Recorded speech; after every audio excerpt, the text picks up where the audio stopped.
Hi, Mike here. A client recently sent me an Excel file and asked me to add some macros and a VBA based data entry form to it. On the surface, that was a simple, everyday request. However, the file was a live working file.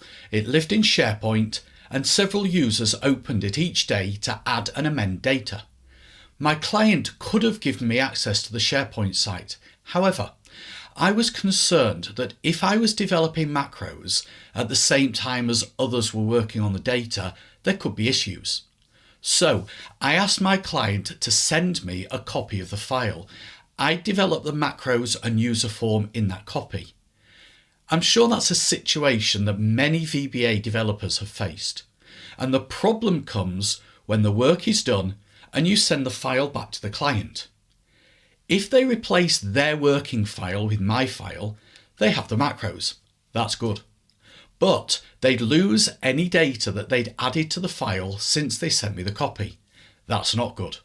So what I did was save the macros and user form as separate files and sent those files to my client and provided them with instructions on how to import them into their Excel file.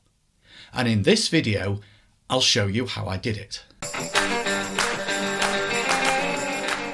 I need to switch to the VBA editor, which I can do using Alt and F11. Every Excel file has a VBA project which contains all the VBA and macro-based resources for that file. VBA is Excel's built-in programming language and it's used to create macros. Inside the project are modules.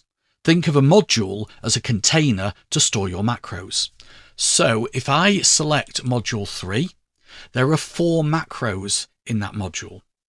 The forms section is where you'll find any custom user forms that are being created. User forms can be used for many things. In this case, I built one for data entry. So I need to save the user form and the module. So I will go to module 3 by double-clicking on it, and then on the menu of the VBA editor, I'll click on File, Export File. I need to give the file a name. I'll actually leave it as module 3, and it automatically saves it with a BAS extension, which stands for Basic, as in Visual Basic. I'll just save it onto my desktop, so I'll click Save, and then I'll do the same thing with the user form. So I'll go to the user form and go to File, Export File. I'll leave that name as it is. I could change it. This file will have an FRM extension, so I'll just click Save. I'll then close down the VBA editor and I'll close down this Excel file. What I've got on my desktop is 3 files. If I open up the BAS file, my computer is configured to open BAS files with Notepad, just the plain text editor that comes with Windows. So I'll open that, and that is what the contents of that file displays. The FRM file is the form file, and that comes with an FRX file.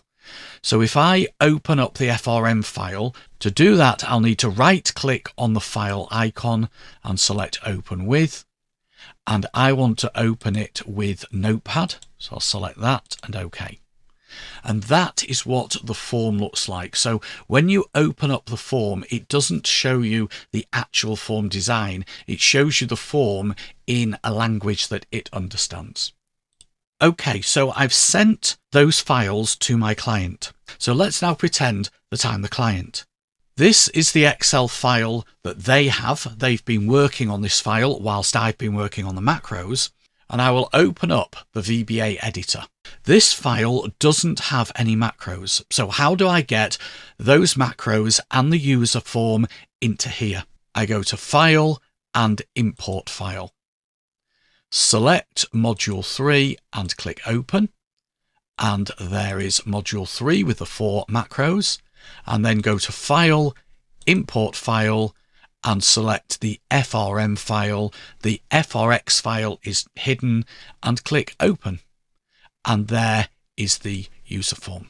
And that's it. As I said, you could use the same process to back up your macros if for some reason you wanted a copy of them separate from the Excel workbook that they're part of. I hope you found that video useful. If you did, please give it a like, and if you're not already subscribed, please consider subscribing to the channel. I'll catch you in the next video, but until then, have an excellent day.